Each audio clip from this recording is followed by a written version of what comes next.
Welcome back, everybody, to episode 3 of season 3. If you've been following along with us, you've probably found these first 2 episodes quite moving, and I think you'll find tonight's quite moving as well, but very different from what we've been seeing so far. So if you're a little bit out of tune with what's going on, Jesus, of course, has prepared the disciples and sent them out.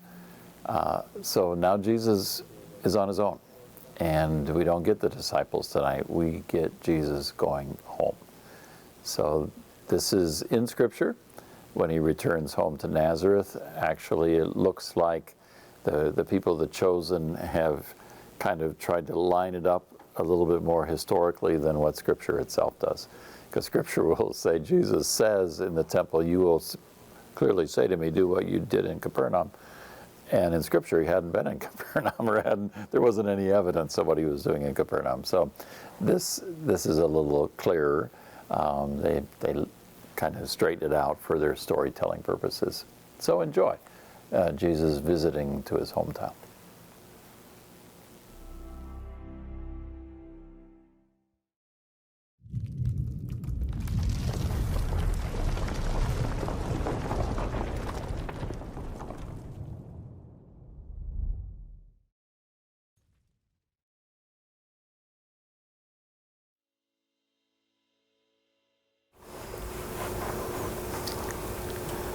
Well, now you're all probably wiping away your tears and thinking, well, that wasn't like the last ones. No, it wasn't. So to guide us in our little conversation tonight, of course, is Chris Beeler. Thanks, Father. And to help us out tonight, we have Pat Mangraves and Chris Nelson. And Ann and I sing together. No. She's a beautiful singer. I just hum. So, that was a lot. Thoughts? What struck you? We don't have to start at the beginning. We can jump in anywhere. I thought it was really very cool how when they all got together, it was just old times. Mm-hmm. They were friends, and there wasn't, they were in the moment. And they just really enjoyed their company, mm-hmm. along with Jesus and playing the game and throwing it back and forth. It was like, wow, we do that now. Kind of like a little small town get together.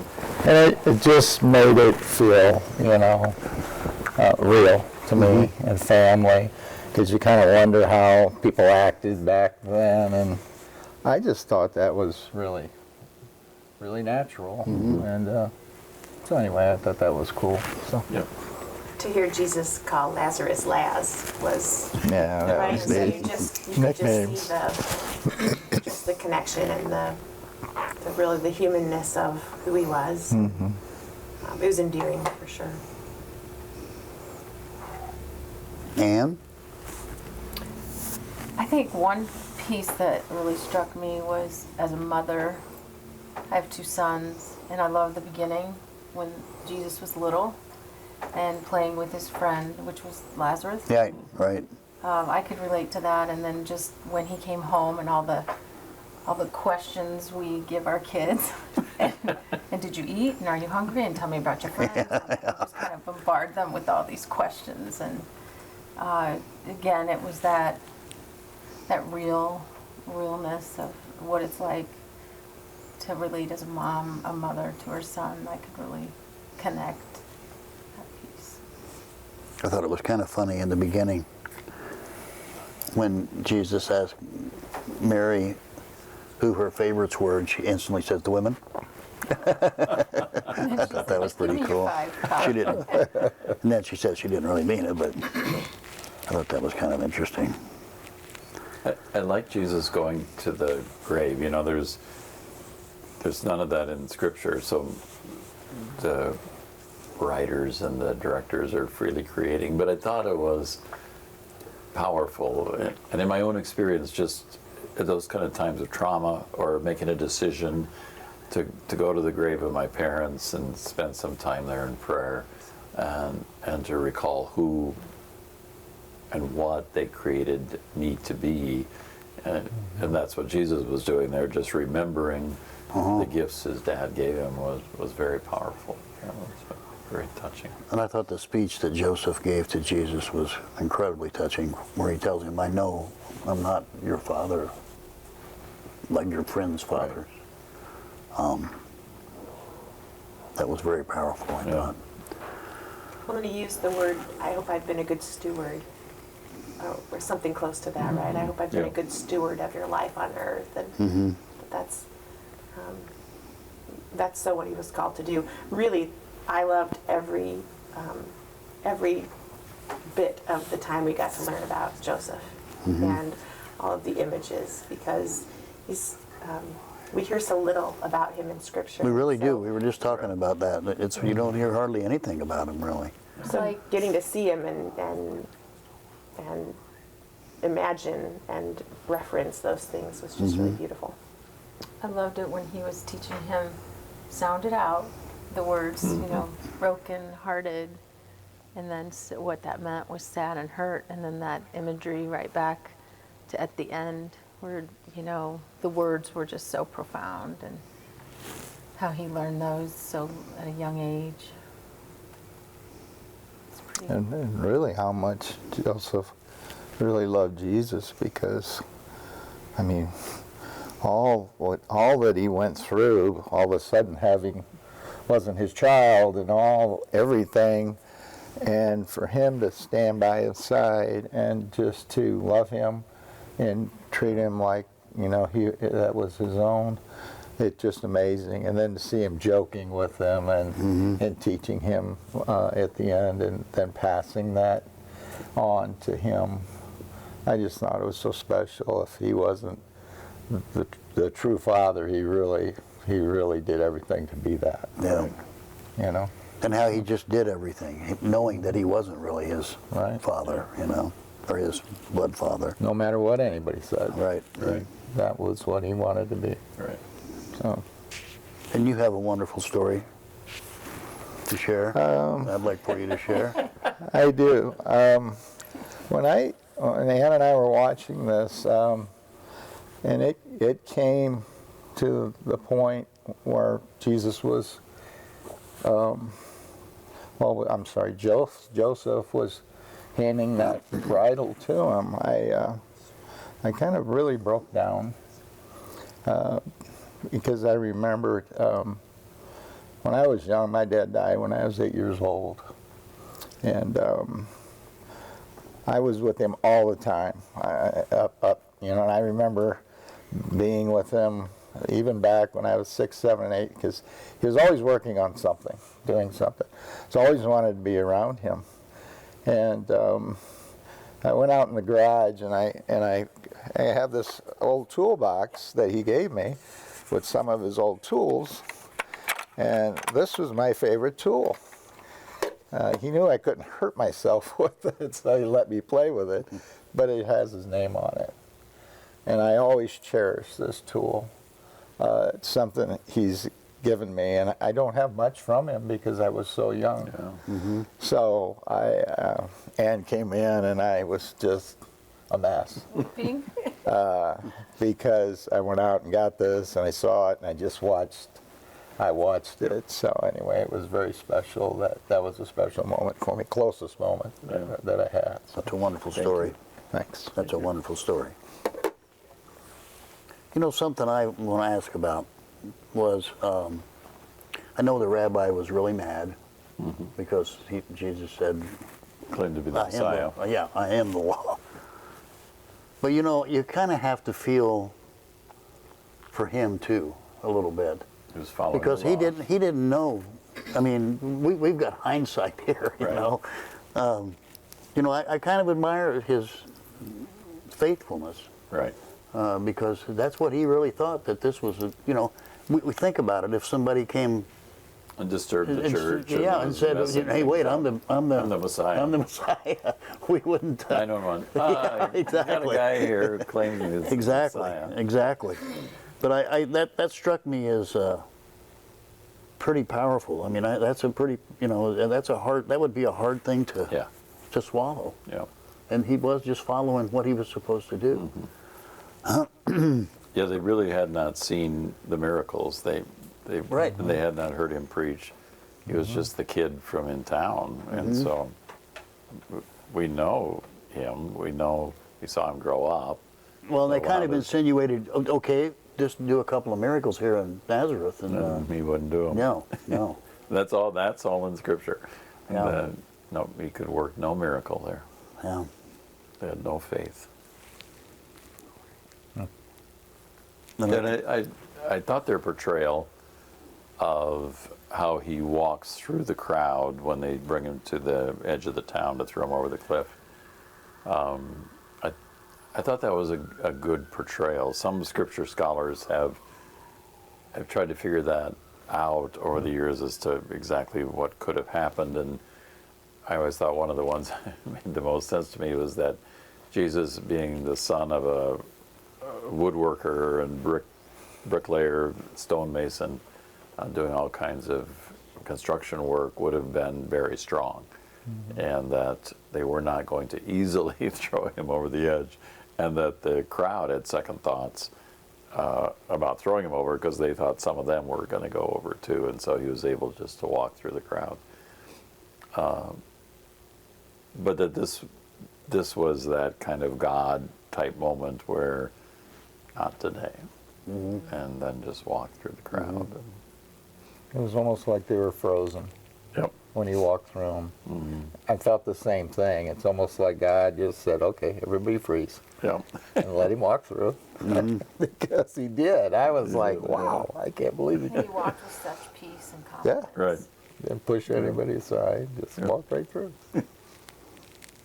Not my time. Not here. Not now. No, not yet. Yep. relief from spiritual debt. That was a great line, I thought, too. And the whole revenge thing. I'm not here for vengeance. I'm here for salvation. I think Right. everybody's like, "Ooh, he's gonna." Yeah, because he stops before he reads the rest of the Isaiah passage. Why did you do that? Yeah. I've always been drawn to cinematic portrayals of Mary. I try, and I'm generally unsuccessful at imagery when I pray. So when I close my eyes and I try to imagine a scene, it's just darkness. I don't have the gift of being able to see that. And so times when I get to see things, and The Chosen has been fantastic for that, I'm drawn to Mary. I remember watching The Passion of the Christ and being so drawn to Mary watching the crucifixion. And that happened again for me in this episode, where I was so drawn to just watching Mary's reaction and response to all of the things that happened. You know, when they were in the temple and she just, she gasped, and then at the end, it's so touching that she just grabbed his hand. Yeah. And those just tugged at my mom heart, and Yeah. that's where tears were easily flowing for me, for Yeah. sure. And she knows what's going down, but she doesn't want to admit it. You can tell she just doesn't want to. Almost like, let's don't talk Even about when it. he asked for the box. Right. Right. But then I thought, did she know? Because the box was in his room, in a place. Yeah, I think where she he might could have. see that. Yeah, because he asks where it's at, and if it was in his room, you would think, You know where it is. yeah, yeah. Check by So your is bed. that's not scripture, the box. No. That's holy. No, but again, I think the authors, the writers, the directors are very creative in trying to weave different things in there that aren't in Scripture but could possibly be. Yeah. And so, Yeah, they do a great job with that. Yeah. They really do. You just know that the bit and the bridle are going to come back again, and Right. so waiting for the scene, Yeah. Probably the donkey, maybe. for sure. Yeah, I'm thinking that. Yeah. One thing I thought about too was how, everything he says to the disciples, and everything he says, of course, but his example, when they were like he could have gotten really angry and said, you know, get back, I am the Messiah, and I'll strike lightning down on you. And he never gets mad. Right. You know, he's just so calm. Never. His patience is incredible, and you know, the example of that is almost more powerful, is as powerful as his words of teaching. You know. I really liked when he used the example of the widow and the leper, and just that really struck me of like hunger, the hunger you have that they had, or the spiritual poverty. And he used those two examples of, we have to get to a place where we're so hungry for God, and sometimes that does mean negative things or tragedies or things that wake people up, or you know, say, okay, I'm going to let go. I'm going to surrender. I'm going to give it all to you, God. Yep. And that was just in his passionate story. As he's telling the story, he doesn't get upset, but he gets passionate. Yeah. If anybody has any comments or anything they'd like to ask Father, please feel free to let us know. We got anything there, Kathy? A few comments. One person's talking about how difficult it must have been from a human perspective when Jesus revealed himself as the Messiah. All of his relationships changed. All of his friendships, his relationship with his mom, with his mentor, I mean, it was all, that all changed. So Yeah. human Dramatically. perspective, how that Right. Yeah, but Almost to a point where they couldn't believe it. yeah. Right. It's like, what? Yeah, and Lazarus even says, okay, so you'll let me know later Yeah. what's going And it there. was, Lazarus was great at that. But yeah, it was like they couldn't believe, wait a minute, this isn't, Well, one this of my can't be high school true. buddies drove up one day in a sports car, came up and said, hey, you know what, I'm the Messiah.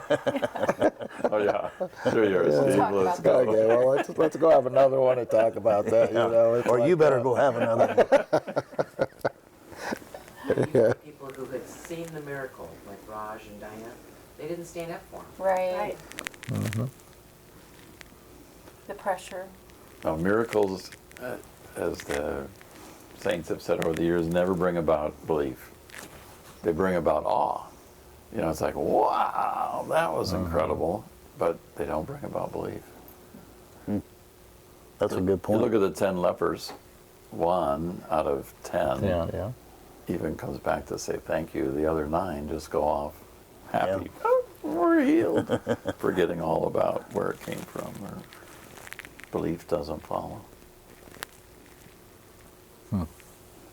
What was the story about? I thought it was cute when he said something about the dog. It's the first time I've come back and I missed the dog. The brown dog at the gate. Yeah. I don't know, that's got to show up. I wondered about that too. Well, I thought of Matthew's dog. Oh, Well, yeah. Right away, I did but too, But but just I- the thought of the things, both of our sons live away and they remember things when they come back. You know, they have to go back to their old high school, they have to drive through Sure. neighborhoods. They remember, that's the ballpark that I played at. And they recognize when things are different Yeah. in the city of Omaha. So it Right. really made me think about how kids pay attention to things that mean something, you know, to them, like the dog. Yeah. Yeah. Well, and he said, I've come back for 10 years and it's been there every time. And yeah, I wondered about that too. It was that deep connection that he showed about, I haven't been here for a while, but I do remember so many things. Yeah, like his room, he said, still small. It seems smaller. Yeah, didn't he say hello to The sheep, the Cain sheep? and Abel. Can't enable the sheep. Right. Yeah. Cain, Abel. Well, you know, Jesus and Lazarus, they go back a long ways. I mean, Right. 30 Yeah. years. So Yeah. it's like, you know, can you imagine the stories they had between each other? Yeah. Grade school buddies. Yeah, the whole thing. And I'm like, wow, I never thought of that, because you always No. hear about Jesus rising him from the dead, but now you're getting like, wow, they're kind of hanging And he out, knowing loved each it. other for 30 They were years. they were babies together. Yeah. Yeah. Yeah, So much relationship. I mean, that's really the. I mean, if it really is. if I was picking a word from this, I think relationship was. We just got to see so many elements of relationship for him, and you know, as we walk. I mean, it's fitting, right, that we can do this as we walk into Ash Wednesday tomorrow, and just think about our own relationship with him and what that looks like, and how we can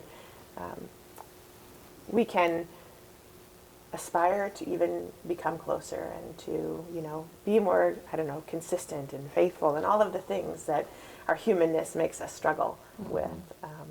So I really appreciate that from today. There is a question about James and Jude that Mary spoke of. Who is that? So, in Scripture, James and Jude are Jesus' siblings, brothers and sisters. They don't mention the girls' names. So there's two kind of long traditions in the Catholic Church, not ever resolved.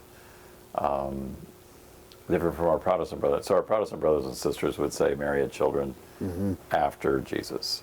Jesus was the virgin birth, but Mary and Joseph had other children based upon what's in Scripture. In the Catholic circle, that word for siblings that is used there is your dad's brother's children. So your first cousins on your dad's side, you have the same word being used for them. They're your brothers and sisters as well. Your first cousins on your mom's side are not. Your dad's brothers could punish you. They were like dads, so they had authority. Your mom's brothers were people that you really enjoyed being around because they didn't punish you. They were like the good guys who spoiled you. So there's this kind of different approach to families.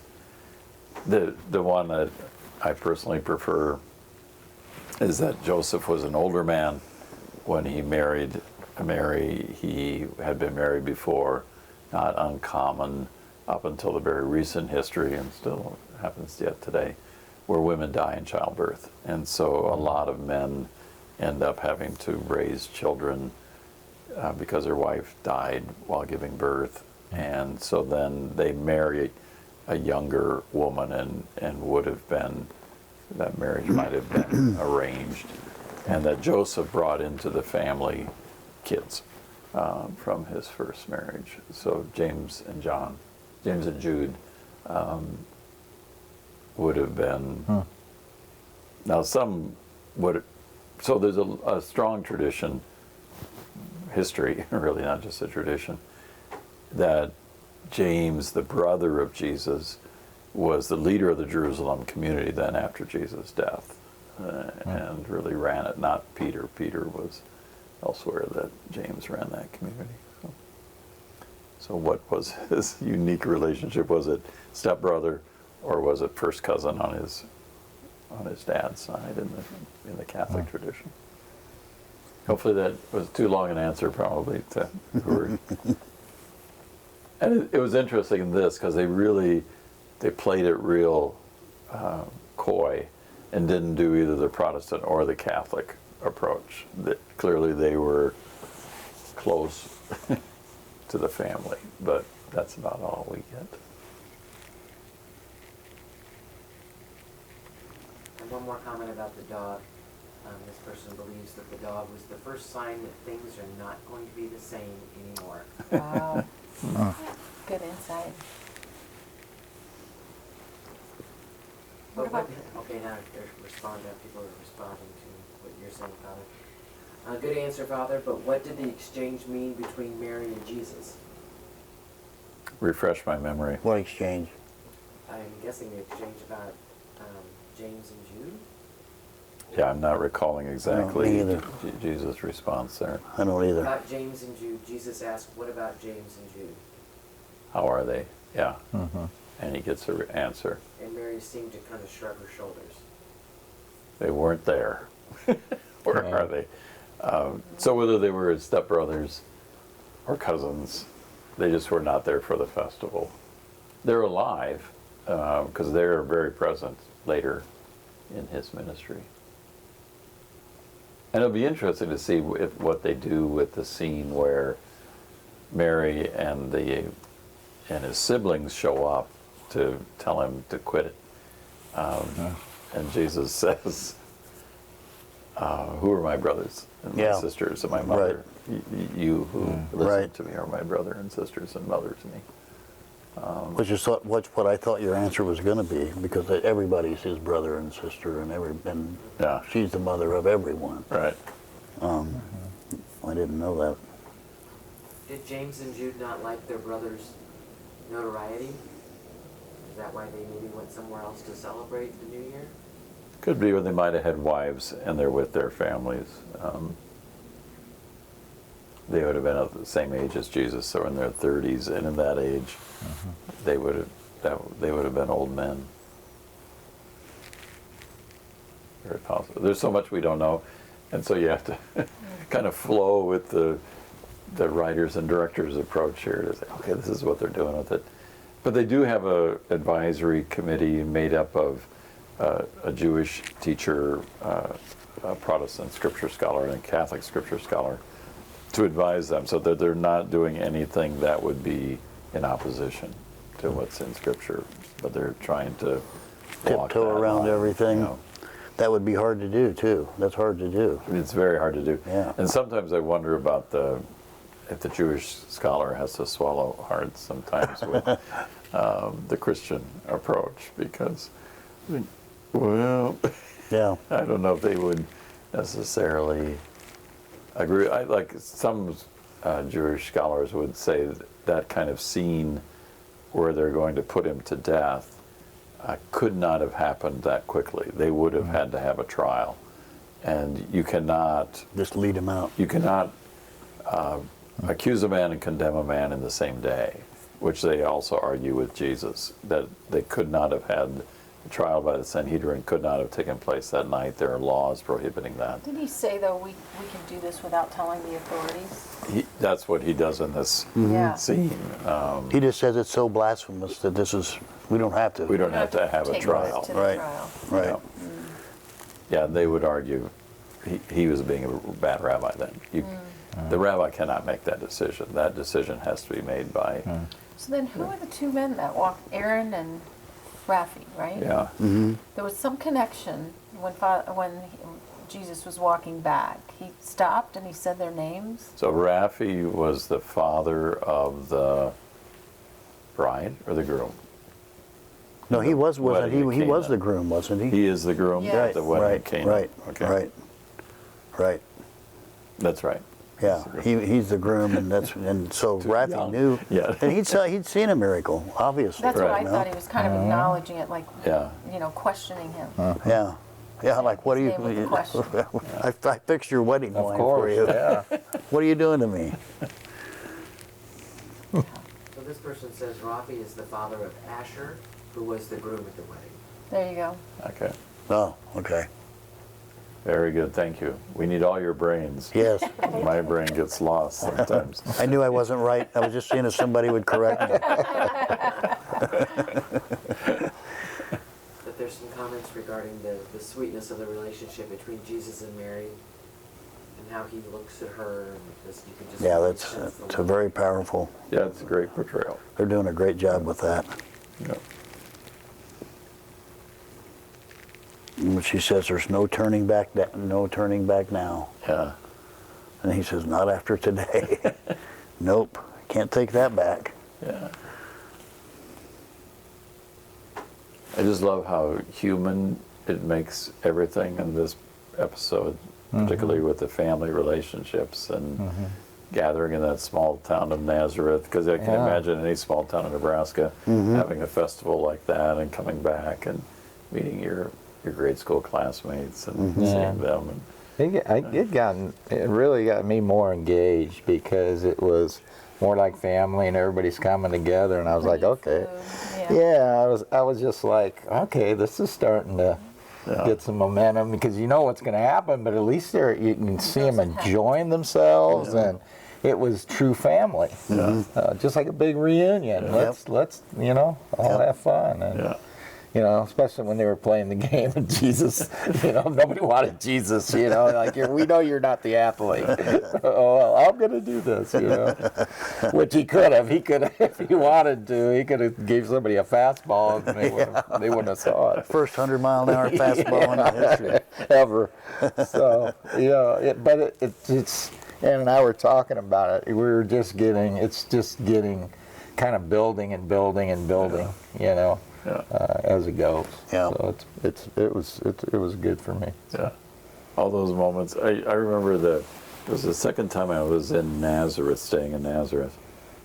And we were at a hotel right on those cliffs so Nazareth is built on a kind of a hillside. It looks over this very large valley. And this hotel was right there on the edge overlooking the valley. And during the night, a thunderstorm came, and to open the windows in the hotel and smell just like a Nebraska thunderstorm. It smelled like a Nebraska thunderstorm. The lightning was just like a Nebraska thunderstorm. And I thought, Jesus in his hometown would see thunderstorms just like we have in Nebraska. And he would have smelled the same smells and heard the same thunder. Yeah. Like, wow, why did I always, because I have this desert image of all of Israel prior to being there. I think, oh, well, the north isn't desert. Yeah. The north is green and just all those kind of humaning things are helpful. I like the humanness of Lazarus and how he was so joyful and very much an extrovert and connecting, kind of getting everybody excited, like how he convinced the rabbi, don't you want him? Don't you want him to read? Yeah. He wasn't the best student, but don't you want him to read? Yeah. He keeps everybody on their toes, because he's always looking for. And then after they walked back, he said, "Oh, see, they kind of chuckled, walking to the game they were going to play." Yeah. He really kind of sucked up to the rabbi pretty good. Yeah. Oh yeah. Kind of made him feel like he was a big deal. Yeah. Yeah. Jesus is saying, here we go again. Yeah. You do all the trouble raising and I get the blame. Yeah. Yep. Yeah. Yeah, you said all the right words because the rabbi, he was just, his chest was popping out. Yeah. You kind of see him swell up a little bit. Yeah, that was good. And you mentioned humility. I think there were so many examples of humility in there. I mean, we heard the rabbi's wife say that Jesus was humble, and we watched him lose the game and have to show humility and that not being a good student, right? There were so many pieces of just showing that that really human and humble side of who he was.